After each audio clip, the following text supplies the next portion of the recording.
Can anyone catch them, do you think? Yes, of course.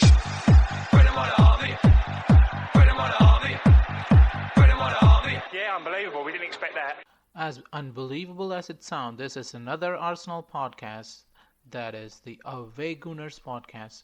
We bring news and reaction from Arsenal fans from all over the world. Hello, everyone. Welcome to this episode of the Away Gooners Podcast. We are here with Arun, Bob, and Midhun here. So all of us Arsenal fans have been together for a long time. So welcoming back. It's more like a veteran spot here for the season 2 first game. Hi guys.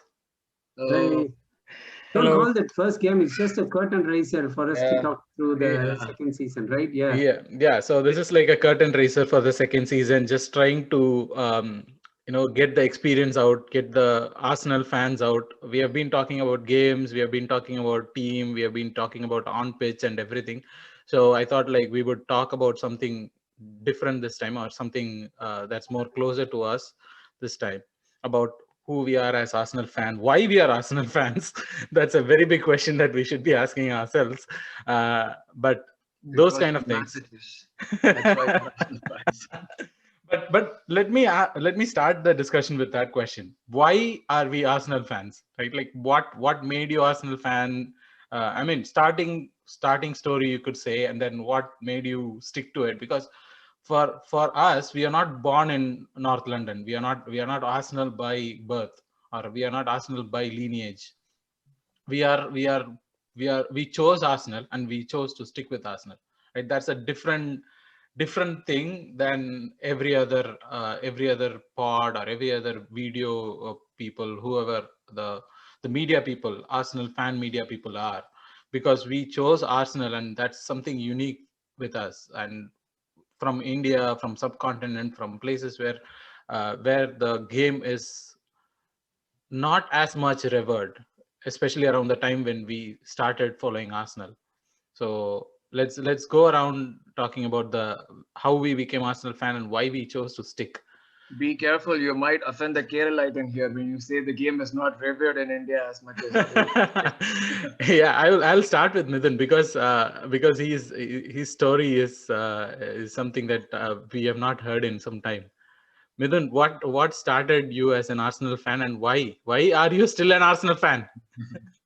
I wouldn't say I'm still an Arsenal fan, but once you're a Gunner, you're never not out right. of it. So like other kids, when I was in my school, I was following cricket. Then I discovered football. I really fell in love of the format, because you sit in a game for 90 minutes or 2 halves of 45 minutes. You can sit and watch that entire match. Right? There's no breaks. There's no nothing. That flow is there. So that's how I actually turned to football. Then I watched the 2006 World Cup. I think all of the matches with my father. So after the World Cup ended, I had this urge to watch more football. That's when I discovered the English Premier League, because I think that was shown in a suitable time for India compared to Spanish League or German League. That is when I discovered Arsenal, actually. So I just fell in love because of the way we played, all the nice one-touch moves, the teamwork, and Fabregas, Van Persie, all those guys. Nasri, Van Persie, Fabregas. Then I found out that the manager is Arsene Wenger, and I thought, okay, the club is named after this guy. He owns the club. So you know how silly I was. I never knew the history. You were not alone in that. A lot of people thought. So I fell in love because of the way we played as a team and how we looked after for each other. And then I really loved Arsene Wenger, his visions. So a lot of his ideologies, right, I tried to make it in my life as well. Like, he seems like a very genuine person. He's concerned about all his players, all his friends, how he ran the club. Mm-hmm. Yeah, so that is what something that is new for us, right? I mean, new for us in the sense that is different from a lot of other sport followers and stuff, right? It is something like we take life lessons, we take principles from a team, from a club. Bob, you have already talked about One, this a one, lot. one Yeah, small thing before we move on to Bob, it's we've yeah. got to give medals to people like Midhun who started following Arsenal after 2006. We were at least privileged to watch live and like good things were happening. These guys started with a decline. Like you guys deserve a medal. Honestly. But yeah, but also, right, like 2006, 2007, and I wouldn't call that a decline. We still went through that 2008 run. We still Yeah, had. but 2006 was, do you remember how bad we were? We had to win the last game, the Lasagna Gate. It was the beginning. It was the beginning of the decline. But 2006 also is the year we went for. No. So Champions League after final. the 2006 World Cup, I started watching from 2007 season. Okay. After we moved to Emirates, I Emirates. think Yeah, it was probably the second or third match in Emirates that I watched. Hmm. And I had to wait all the way until 2014 to see us win a cup, proper cup. That was that was such a good feeling.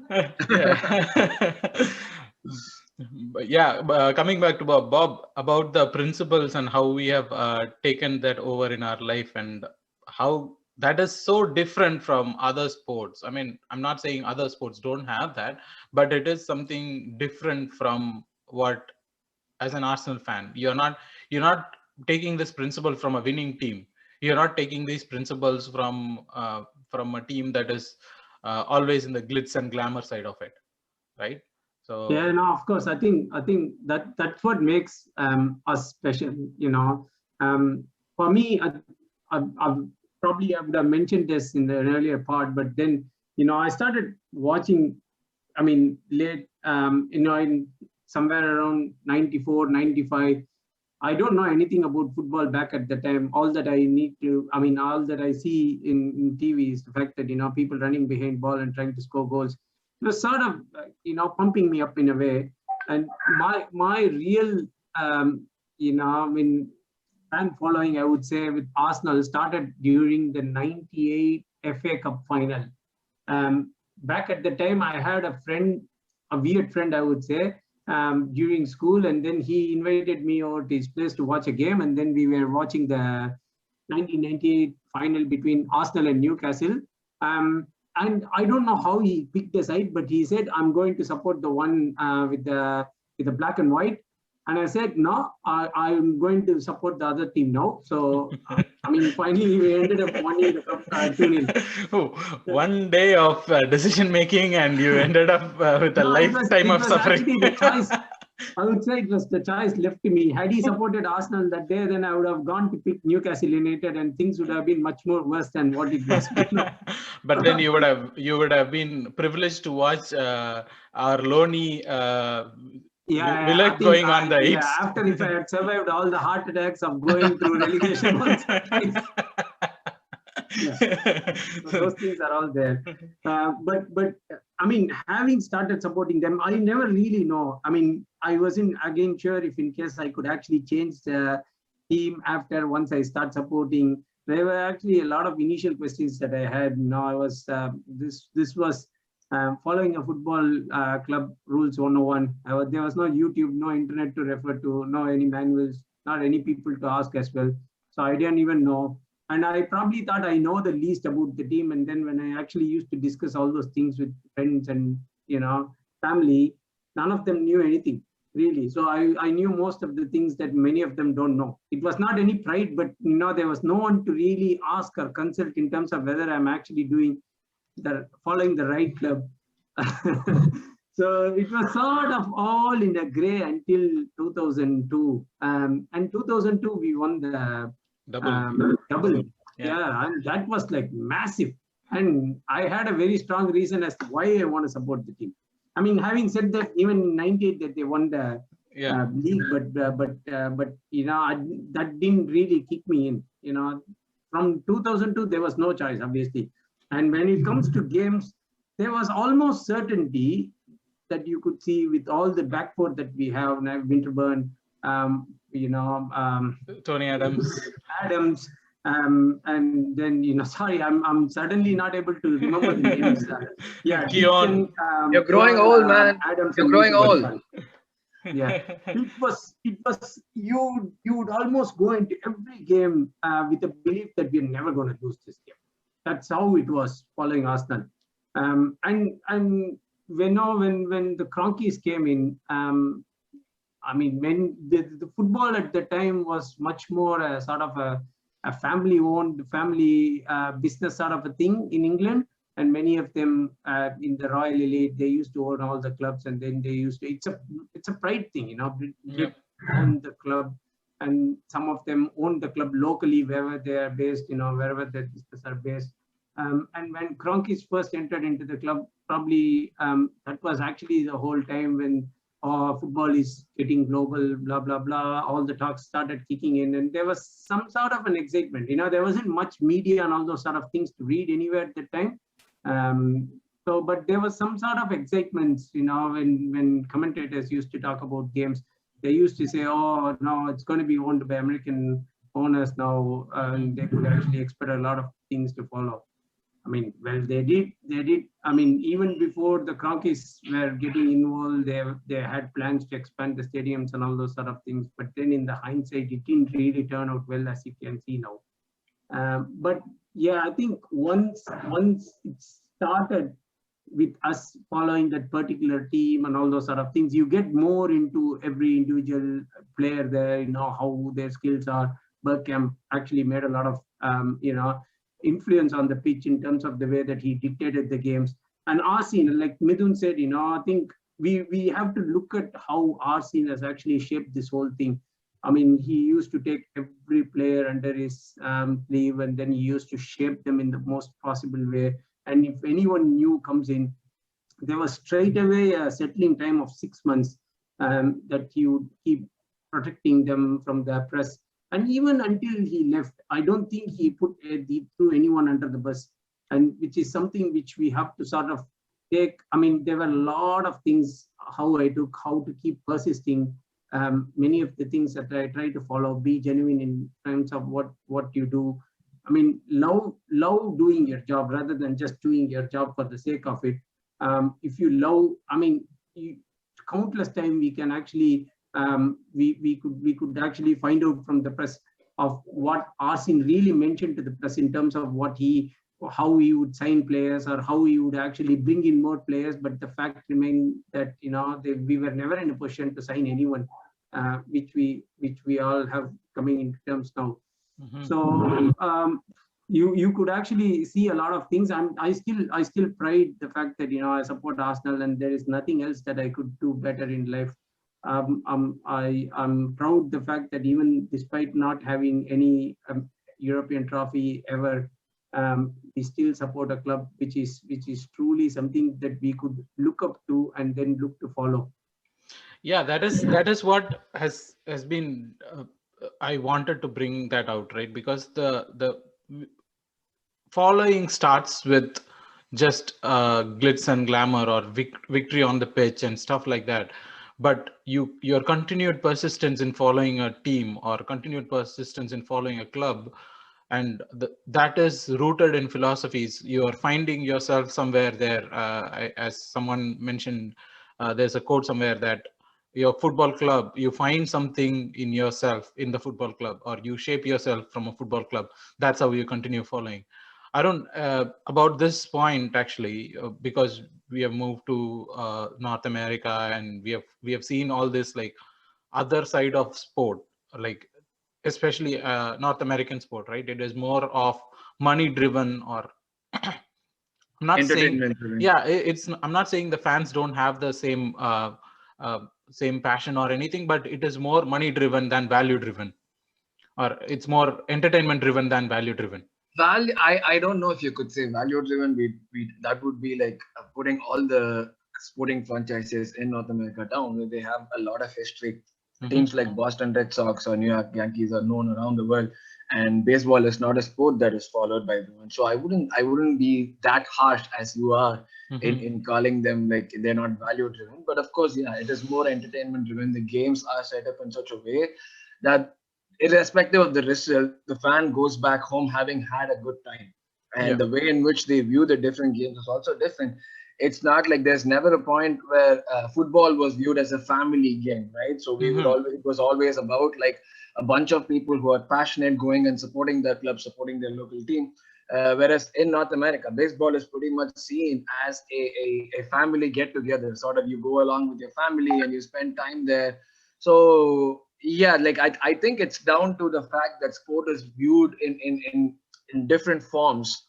And also the fact that all these clubs that we are talking about in terms of football were founded like 120 years ago by people who did not have anything, and it was just their passion that drove them to find the club. It was not sponsored by a businessman who wanted to set something up in a city. So from then on to now, when everything is run as a business, football has evolved a lot, and I don't necessarily know if it is for the good. That's my thing, because like every one of us, when we did start following the football, we had not following football, following the game as such.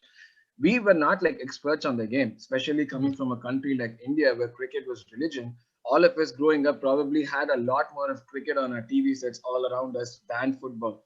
My first experience with football, like a lot of people of my age group would definitely say 94, but I have very faint memories of 94. Because it was closer to the 96 Cricket World Cup, and that was what was on everybody's mind. It was happening in India as well. 98 was my first experience of watching football, and it was that goal by Bergkamp that changed everything against Argentina. So at that point, it was either I liked both Bergkamp and Rahul, and like Midhun said, the fact that the Premier League was telecast on a much favorable time for the Indian subcontinent made all the difference. And back then, again, we didn't know what the schedule was. We didn't know when the games were happening. It was very different from the sport that we were used to, which was cricket, where we knew, okay, this team is coming here. They're going to play 5 games. These are the 5 dates. Here, we had to keep following. There was no like internet. I still remember in like 2000s, early 2000s, when I was like in engineering, the 3-hour lab session, about 2.5 hours would just be spent looking at that, trying to get to the old Arsenal website, and trying to see what things are happening and all that. So that would take a lot more time. That's how my lab hours were spent. And that's why I'm such an engineer I am right now. So yeah, when we used to buy the paper, I'll be the first to grab just to look at the last page to see when the match is telecasted and where it's going to be telecasted. Yeah. Again, that's the same thing. Like we had this Sports Star. I don't know if it's still in public. Yeah, of course. It's come into I think they changed it to like a tabloid format. Back then, it would be a regular magazine sort of a thing for $10, and my dad would get that every week. So then right after that, that goal by Bergkamp. The very next week, the poster was Beckham's goal. The way in which he controls the ball. So these are all like really fond memories for me. You just keep watching, and then you do not know how you could watch it, where you could watch it. And then there was the time for the 10th board exams. My mom cut the cable off. So for 1 year, I didn't know what was happening. So you had to run to a friend's place to watch it. So I'm just glad that I finished grade 12 by the time, the Invincibles rolled out. So I was able to start watching it right at the right time, That was, again... If I were to actually sum up between 4 of us here, we would not have followed Arsenal the same way that we've done had we started watching football now. Definitely not. Yeah, I don't think any of us would have, because what football these days, which others see, is different from what we saw and how we grew up.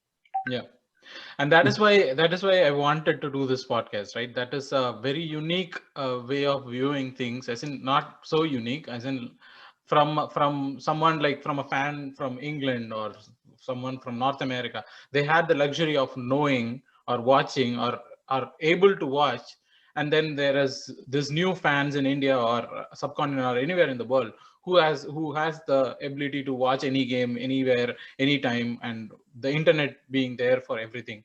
And then there is us who started watching when there was nothing. When there was no noise around, no noise around. banter, there was no. Yeah. Of course, there was banter, but then it was not like the same as it is right Yeah, now. we So- like when we were watching, or when the transfer season, we had to learn what a transfer season is.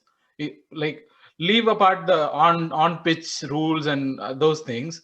We have to learn what a transfer season is. We have to learn what a player is. We have to learn all those different things, right? And then right now people are talking about Twitter, where, oh, this person is linked to this, and it's a very unique experience that we grew up with. And Arun, just to continue on you about this, like, that is how it started, but right now, how is it sustaining? That's the more important question, right? How are you still following Arsenal? Well, you're married to Arsenal, and there's no way you can get out. I don't want to call it at this point an abusive relationship, but I hope it gets to the point where it becomes one. We've just been getting beaten by Arsenal. Like, it's not, we are the wife and Arsenal is the husband. We do not have an option. Arsenal, we see Arsenal and the wife beating us every season after season in different ways. So that's how it seems like it's heading to. I hope it changes at some point. That's all we can do right now. Whether Daniel Ek comes in and changes stuff, or whether the current owners change their perspective about the game and how they want to run the club, it's Midhun's going I now. know we're still thinking.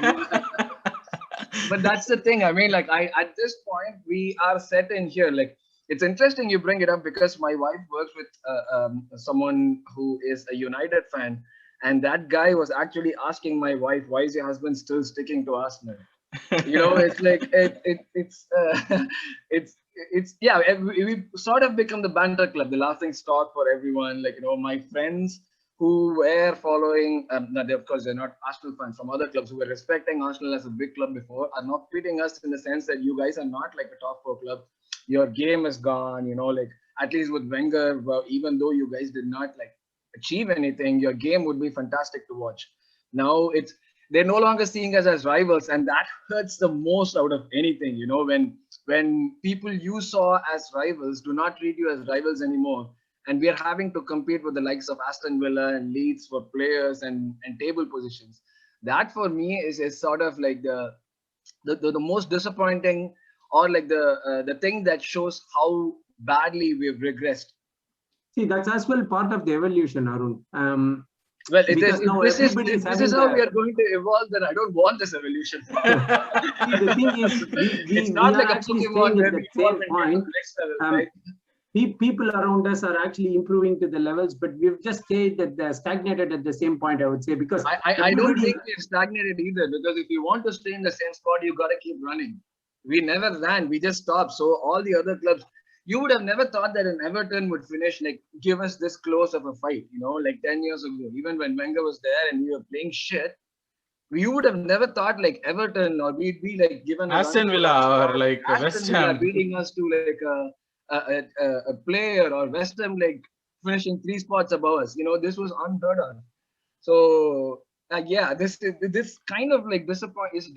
Not kind of disappointing. it's not even like, I wouldn't even say it's disappointment. It's right now it's a little bit of a shame, where you feel that way, like, where you're like, whether it's coming from an entitled position or what, but it is a little bit of shame to be in this position, like, to think like, oh, where we have fallen, right?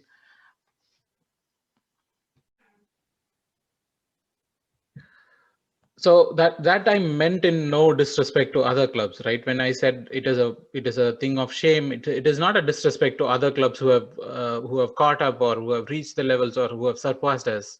That is not a disrespect. It's from a pure Arsenal standpoint, as a fan, where I feel like, oh, we have fallen to so level that it's a personal shame. It's like standing in a crowd without your clothes kind of shame.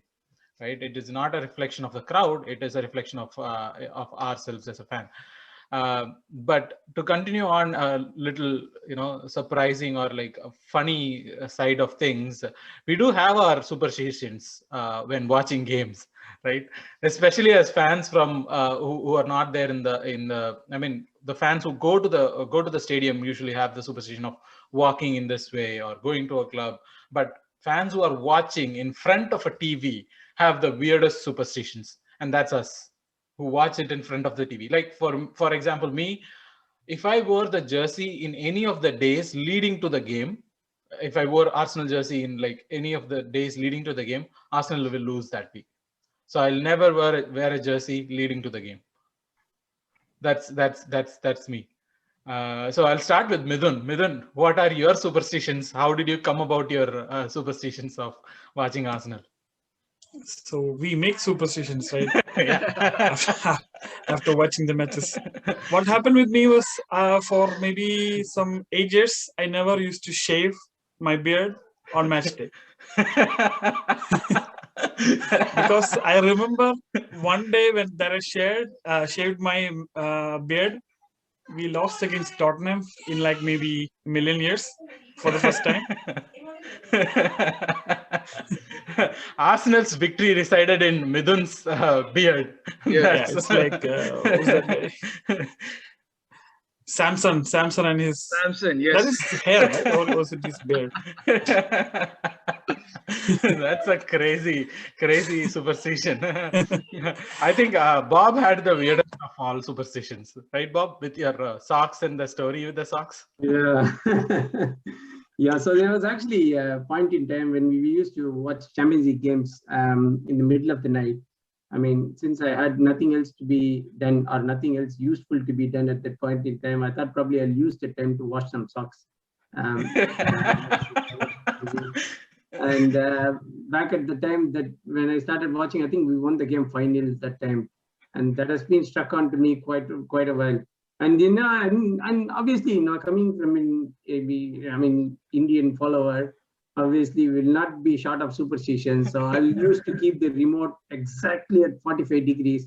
There was a point in time where I used to bring the protractor there and just on the table to keep it on exactly 45 degrees. He never used protractor in school. He used to ask him about protractor. I know that's quite weird. When I shouted angrily at my dad one day, when he was actually walking past and he suddenly slipped on the table, and then the remote moved, and exactly at that point in time we considered a goal there.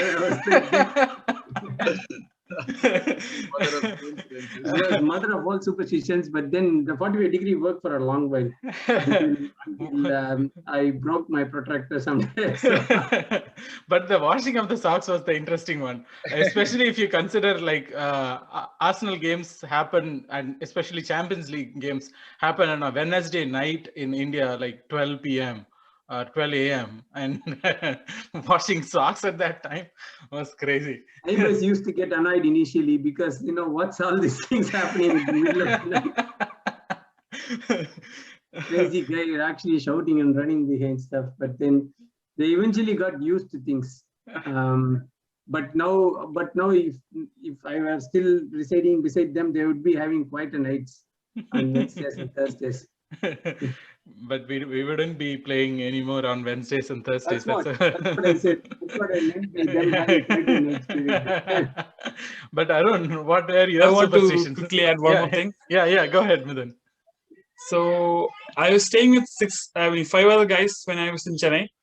So there's this one guy who likes football, but whenever I watch the match with him, we always loses. Okay. So before I watch the match, I asked him to please go to your room and study or do sleep something. So there was this one match against Newcastle where we were leading 4-0 by halftime. Oh. I felt so confident. Okay, dude, come here. We are going to win 8-0. It ended up 4-4, man. The jinx was real. The jinx was real. I was so confident we will never be in a bad position by leading 4-0 at halftime. Then with the Juru red, it was not Juru, right? Who was it? Abu Dhabi red card. Yeah. The landslide card and that, started on. I remember the game for Tiote's goal. Tiote, yeah, check Tiote, Yeah. check Tiote, not Kuyat. Yeah. It's crazy. Not just about people. We also have like places we avoid. Arun, do you have any superstitions like that? Honestly, I did, but right now the only one that I have is if I am watching, if a rival is playing and I'm not able to watch the game, I follow the score on my phone. If I see that they are playing badly, I don't turn the TV on. That's my only superstition that is here right now, because every other thing that I've tried over the last few years, Arsenal have been beaten black and blue with respect to these. They don't work anymore for me. Like wearing an away jersey, wearing a particular jersey, sitting at a specific point. Like nothing has worked in the last 5 years, so I completely gave up. I don't care what I wear before the game anymore. Like I just try to say, "Come on, you Gunners," and I clap before the game, but that's it.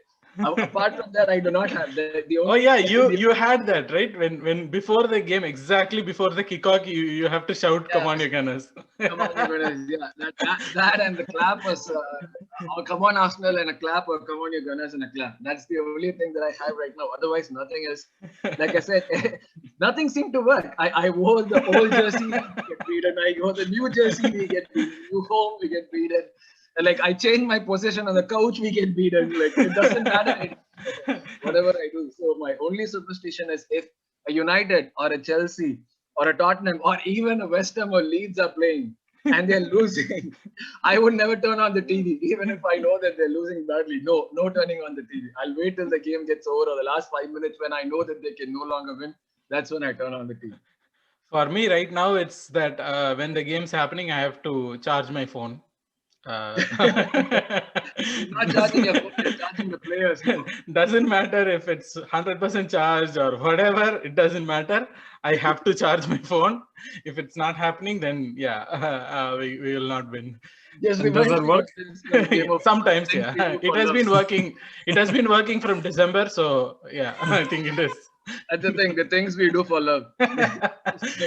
and the places we avoid for love, right? I remember that in Chennai there's this cafe called High on Caffeine where we used to watch the game, and then we watched the game 6-3 Man City there with a couple of people, and after that I never went to that spot. That's it. For me, it was like, the first game I saw here in Montreal was at a different pub. And I've never been to that pub since. Of course, after that, we moved to another pub. But then, like I said, last 5-6 years, nothing has worked. You move us to no change, We need to come up with new superstitions that work. So that is, but talking about the years, right? Let's just go through the years in Arsenal through our viewpoint, especially because most of us started watching from Highbury days. And we are not fans who have been to the stadium. We are not fans who have, apart from Bob has been to the stadium, but not to Highbury, right, Bob? You have not been to Highbury. I've visited Highbury when the buildings were built there. Yeah. And myself and Eben, both of us have got a stone inscribed on the heights on the towers there. Yeah. So basically, as a fan, right? Stadium move, and even now when we are trying to, it's one of the things that as a away gooner or like fan who are watching from away, it's one of the things that we want to do in our lifetime. Like people would be like, I want to go to Mecca, I want to go to Vatican, I want to go to watch the Eiffel Tower, I want to go this and that. And then poor Arsenal fans want to go to Emirates Stadium where we have never won a trophy or won the league, basically. So how has that evolved? Bob, I'll start with you because you have been to the stadium and all those things.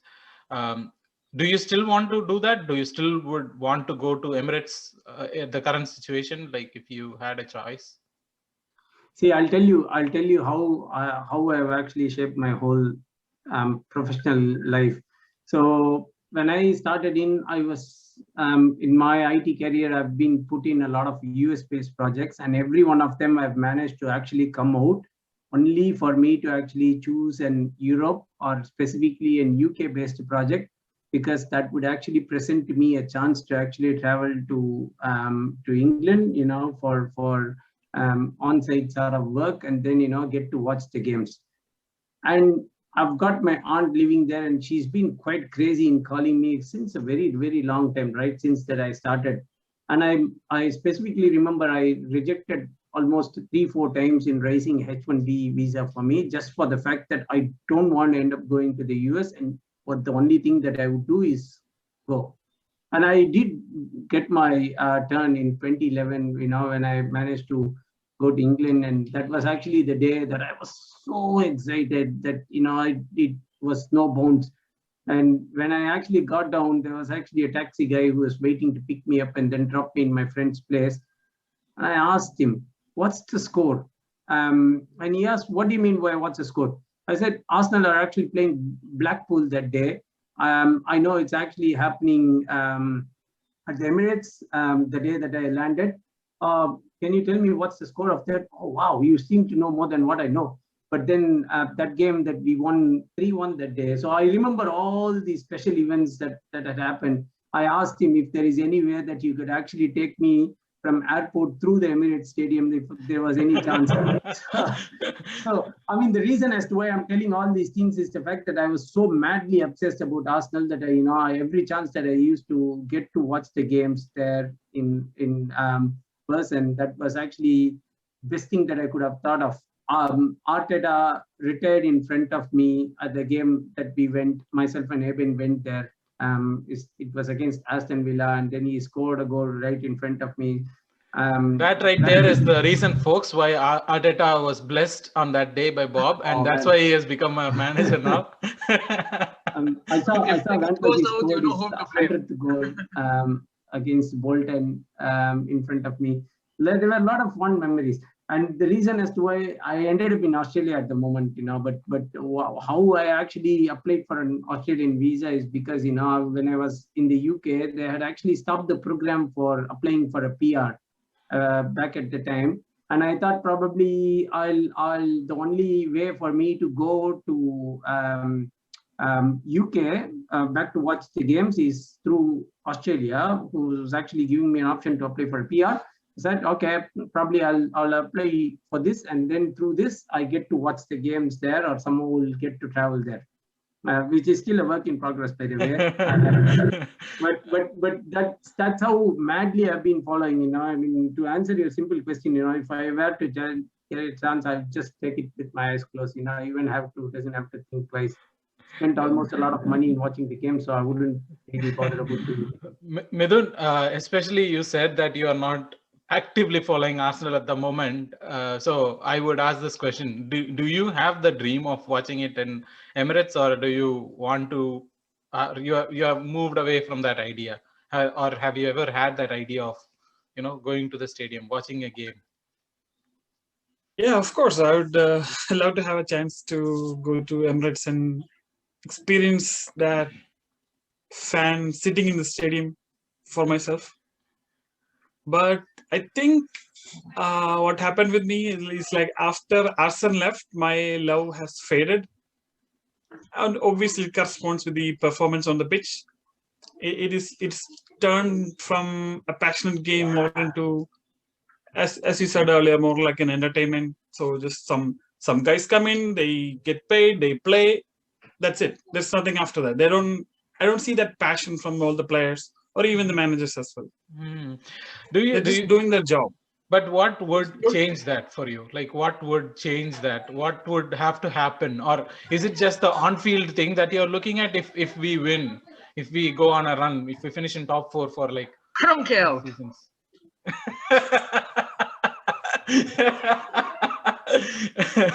No, they have to show that on the pitch. They have to show that passion. Like, they're not doing a job that they have to love their game like they did in the past, not just represent the person on the pitch. Yeah. And I think Arun was a big influence for me. Since he's not there, I don't know what will happen. We had a lot of expectations from Ljungberg and Arteta, right? I don't think we ever reached those expectations. Yeah, we are still not there, but maybe in future it will be reaching that expectations. But Arun, what about you?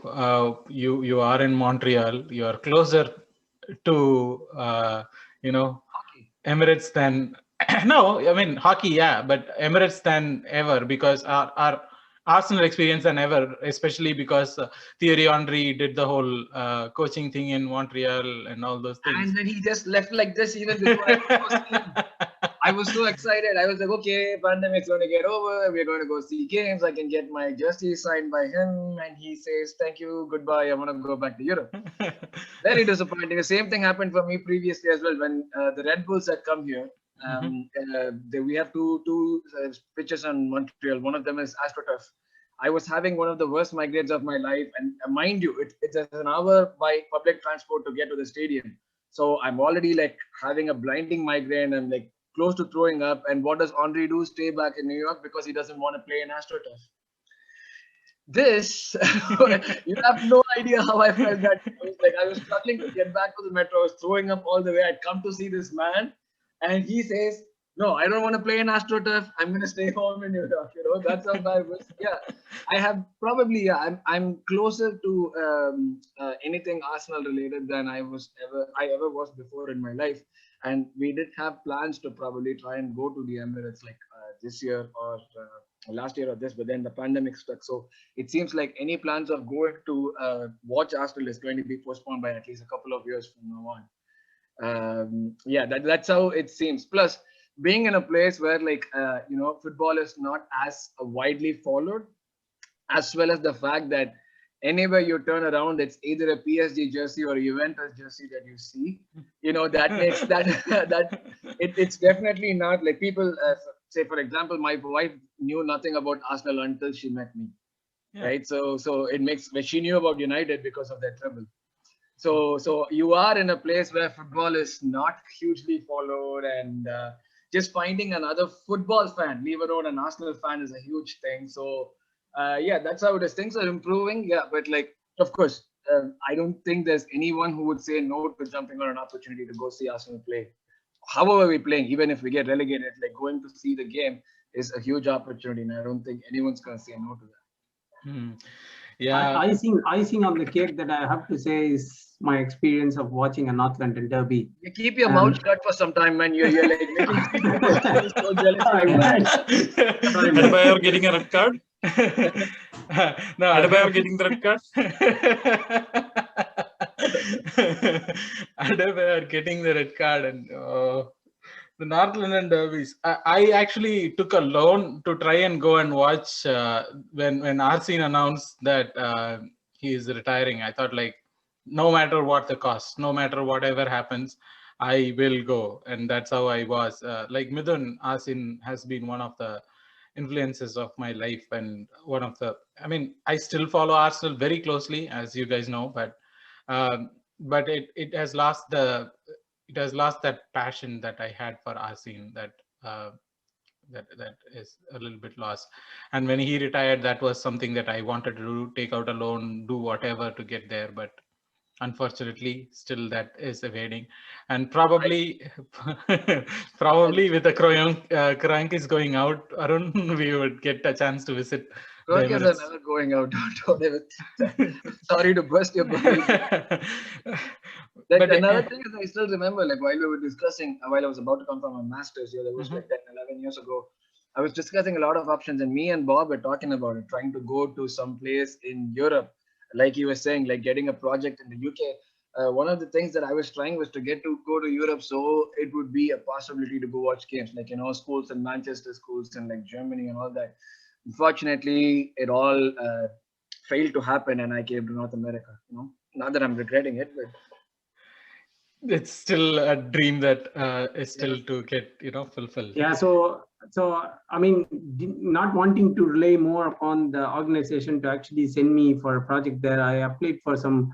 I learned the German level 1 and 2, and I cleared the exams as well, just to actually get into a German university. I didn't get the course in the university that I wanted. I got some crap things in some crap universities, which I didn't want to take up at that point in time. Um, but yeah, I could actually talk about so many crazy things that I've done. But yeah, I think I remember we were discussing about Germany or France at that point, I think. yeah. So Sweden Yeah. and Germany was the Education. closest things that I played to. I studied French as well, so I could actually. Yeah. I remember I was in the we were end talking that I about all left behind. Europe, the Most done unturned. since UK was going to be expensive, we were talking about all these alternatives. I remember. Yep. No, true. Also, to continue on that, just to talk about, we've talked about where we have been, what we want, and everything, but where we are at right now, right? Like, I mean, it's not a very good position to be in, especially in a season where we are not having Europe since forever, since any of us started following Arsenal, right? Like, this is the first season we have no Europe. We have, I mean, what that means in a game standpoint, like last year, I think we played 12 games in Europe. I mean, that's not a huge difference in the number of games we play, but in the prestige standpoint, it is a big thing that Arsenal dropped out of Europe completely. And where is your thoughts on Arsenal right now? Like, for me, I still want them to get back, and I still want things to happen, and I still follow it passionately, but I do have a little bit of distance from me emotionally in Arsenal. Like, it used to drain me a lot. Even a single loss used to drain me a lot. But now it's like, oh yeah, we lost again, right? That is how emotionally distant I have become with Arsenal in the last year or the last couple of years. Is that the same way? Is that how you drove out, Midhun? Like, is that how things started falling out for you? Yeah, pretty much. Like, you just became emotionally distant. Like, just walk us through how you lost that from week to week watching game to checking the No. score every once in a while. I didn't even know we finished 10th last season. That's how this. Actually, I became distant from all football, not just Arsenal. So maybe it's like if Arsenal, I watch see what you some have other done to game. this poor guy. See what he lost interest in football because of this. No. It's like I can't make myself support any other club, right? Yeah. So I don't want to support another club for the sake of it. So I thought better, okay, I'll not watch football at all. Or maybe if I watch some football, then I would think, okay, if Arsenal played like this, it would have been good. So to get all those out of my system, I switched to Formula One now. Okay. We need to have some kind of sports, right, to follow. That is a very interesting statement that you made, Midhun. Actually, like, you would rather not watch football rather than supporting another team, right? That defines what fans we are, right? Because we are not someone like, especially now that with the social media and all those things, especially with the Ozil saga, Arun, right? Where when Ozil thing was happening, there were a lot more Arsenal fans who wanted to be proven right. There are still a lot more Arsenal fans who want that validation rather than supporting the club unconditionally, right? They are trying to say, oh, look, what I did is right, what I said is right, and somehow that is creating this kind of a toxic fan base. Do you feel that way, Arun? About the fan base, it's very simple. That's how it works in sports. I don't think like any loyal fan would ever change a team, no matter how badly they like. They probably would be like Midhun, like, or slowly starting getting distance. But also, I think that also happens for us. Like we always keep mentioning, we're not legacy fans, right? So we are not as vested in the club as people from there are. So it does happen. But it is the opposite, right? Like, look at Midhun, right? This is a classic example. He's not a legacy fan. He doesn't have to support Arsenal. He could have chosen like Chelsea. He could have chosen like Man City, and he would have still followed. But right, and right now when people are like Ozil fans, for example, Arsenal, when Ozil moved, Arsenal lost so much fans in Twitter space or Instagram space or whatever, and because they moved with Ozil. That's the difference, because when we started following the club because of what they were doing or because of one specific player, the game was played in a very different way. The team was played in a very different way. You know, like even if I was a Dennis Bergkamp fan, and that's the reason why I started following Arsenal, as I started watching more of it, the way in which they played was fantastic. Even if you take Ozil now, people who joined because of Ozil, take Ozil out of the team, and we were like really shit for long periods of time, right? So the incentive for people to follow is not there anymore. If you are like, especially if you're a fan of a particular player and you start following a club because of that particular player, if your club is really not performing as well as it should without that player, then it makes it all the more obvious that it's because of that one player that everything is happening, right? So you tend to start just continuing as being a fan of that player. You really don't get that affinity towards the club.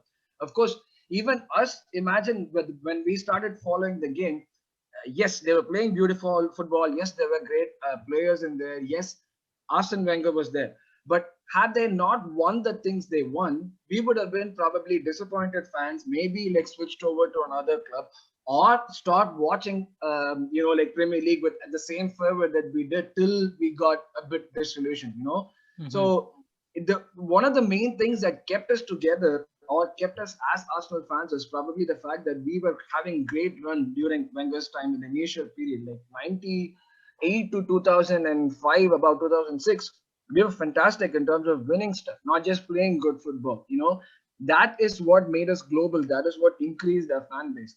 So at that point, people were joining because of how the game was being played by the club. Not at that point, it was not individual players anymore. It was mostly the collective, the group, what the team was winning, you know. And then, like many people saw, Arsene Wenger was being the reason behind that, like Midhun said.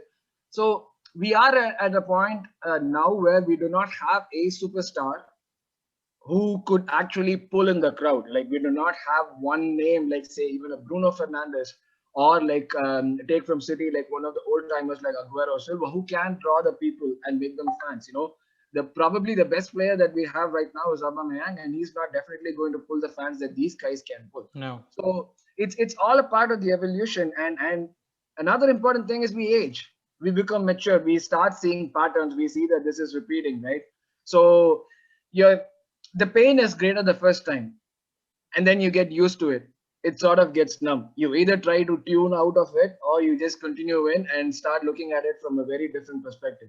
Midhun chose to tune out of it, you know. So it's clear and obvious that Midhun's the only one who doesn't like Stockholm Syndrome, and all of us seem to love it.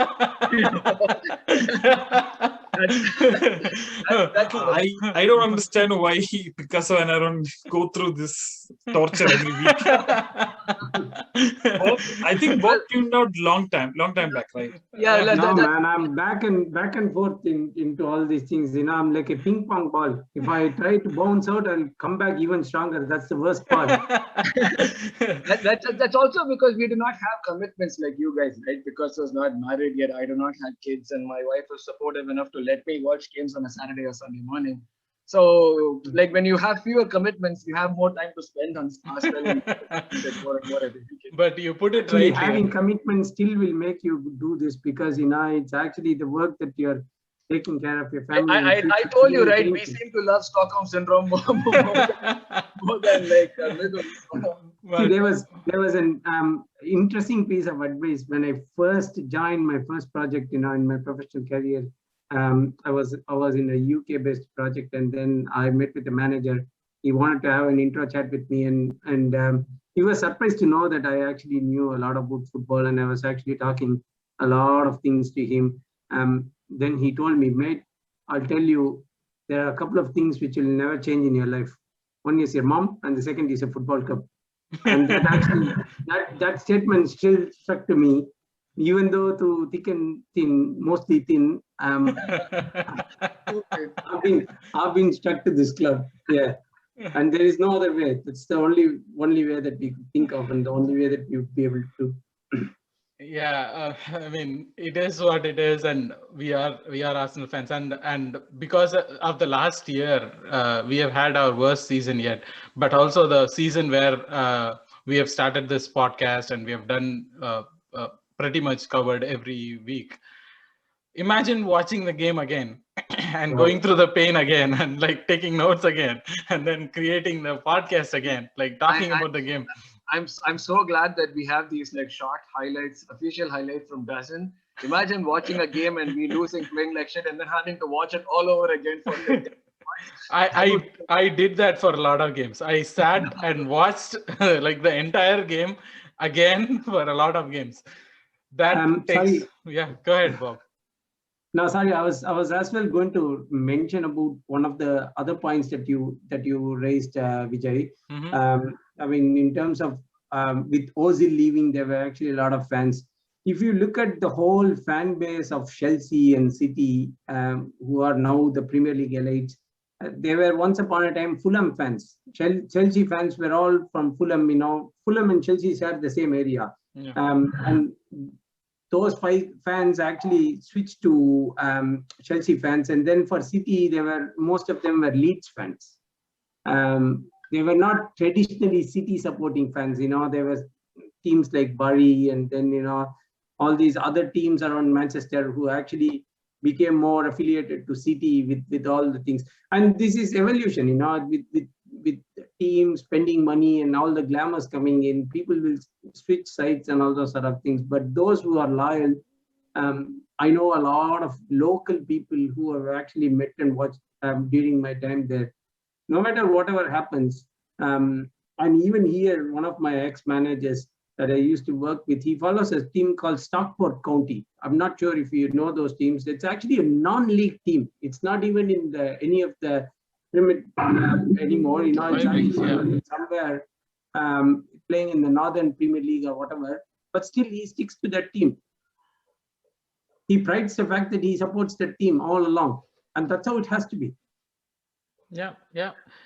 So as I met someone who was a fan of a club called Saint Pauli in Germany. wow. He lives in Montreal. He became a fan because he lived there for 5 years and he became a fan, and he still follows the game from a city like Montreal where football is not played as much. So Yeah, so as we draw end to this episode, thanks again, guys, and thanks for sharing all the experiences, all the fan moments, all the good, bad, and ugly things of following Arsenal. It has been a really nice episode to talk about it, to break away from the things on pitch, and I hope Midhun comes back and watches Arsenal and reignites his passion for Arsenal again. Thank you guys for joining in. Do you know what I realized? Yeah, go ahead, Midhun. So I think more than being a fan of Arsenal, I think it took all of us people. We would never have been friends if it weren't for Arsenal. Yeah. So I treasure this friendship more than being a fan of Arsenal. Yeah, thanks so much. Actually, that is true in a lot of sense. We have made friends for a long time. We have made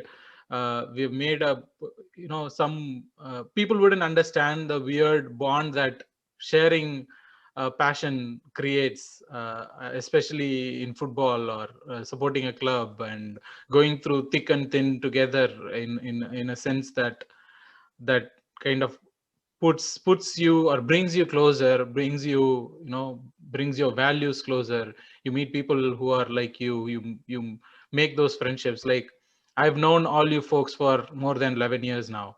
I think we started in 2011 or something, or so it's almost like 11 years, 10 to 11 years I've known all you folks for. And you guys know each other for more than, I don't know, 12, 15 years maybe. So yeah, so basically we have grown from being those young 20s to later 30s, and with each other, with sharing this experience and everything. I'm grateful for that. I've made so many friends here. I've made so many friends everywhere because of Arsenal. That is true. That is part of sharing a club, sharing a passion. Thank you guys again. This was absolutely a brilliant podcast episode to have. Thank you so much. Talk to you soon. Bye. Thank you.